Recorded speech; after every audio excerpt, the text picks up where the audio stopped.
എനിക്ക് ഏറ്റവും ദേഷ്യം വരുന്ന കാര്യമാണിത്.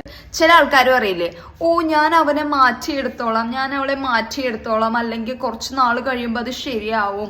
നിങ്ങൾ എന്താ വല്ല മെക്കാനിക്കാണോ ആൾക്കാരെ മാറ്റിയെടുക്കാൻ വേണ്ടിയിട്ട്? ഞാനൊരു ചെറിയൊരു എക്സാമ്പിൾ പറയട്ടെ. നിങ്ങളൊരു കടയിൽ പോയിട്ട് നിങ്ങൾക്ക് ഒട്ടും ഇഷ്ടമില്ലാത്ത വല്ല ഡ്രസ്സ് എടുത്തിട്ട് വരും. ആകെ നമുക്ക് കുറച്ച് ഓൾട്ടർ ചെയ്യാൻ പറ്റും, അല്ലാണ്ട് വേറെ ഒന്നും ചെയ്യാൻ പറ്റില്ല. അതുപോലെ തന്നെ എല്ലാ മനുഷ്യന്മാരും. അപ്പൊ നമ്മൾ ഒരാളെ ചൂസ് ചെയ്യുമ്പോൾ നമുക്ക് പറ്റുന്ന പോലത്തെ ഒരാളെ ചൂസ് ചെയ്യാം, അല്ലാണ്ട് റാൻഡം ഏതെങ്കിലും ആൾക്കാരെ ചൂസ് ചെയ്തിട്ട് ഇനി എനിക്ക് ഇയാളെ ഞാൻ എനിക്ക് ഇഷ്ടമുള്ള പോലെ ആക്കാം, ഇനി എന്റെ ഇഷ്ടമുള്ള പോലത്തെ ഒരു പേഴ്സണെ ഞാൻ ഈ പേഴ്സൺ വെച്ച് ഉണ്ടാക്കിയെടുക്കാം.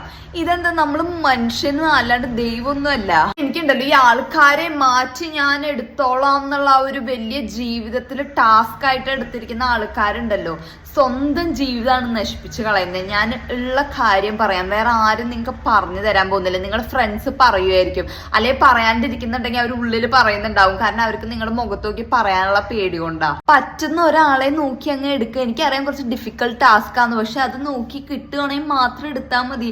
അല്ലാണ്ട് ഏതെങ്കിലും ഒരെണ്ണത്തിന് എടുത്ത് മാറ്റാൻ നോക്കിക്കൊണ്ടിരിക്കേണ്ട ആവശ്യമില്ല. നമുക്ക് ജീവിതത്തിൽ വേറെ ഒരു പണി ഇല്ലെങ്കിൽ ഓക്കെ നിങ്ങളത് ചെയ്തോളൂ, പക്ഷെ നമുക്ക് എല്ലാവർക്കും എന്തെങ്കിലുമൊക്കെ പണി കാണുമല്ലോ. അപ്പൊ നമുക്ക് എന്തിനാ വെറുതെ ആവശ്യമില്ലാത്ത തലവേദനയൊക്കെ എടുത്ത് വെക്കുന്നേ?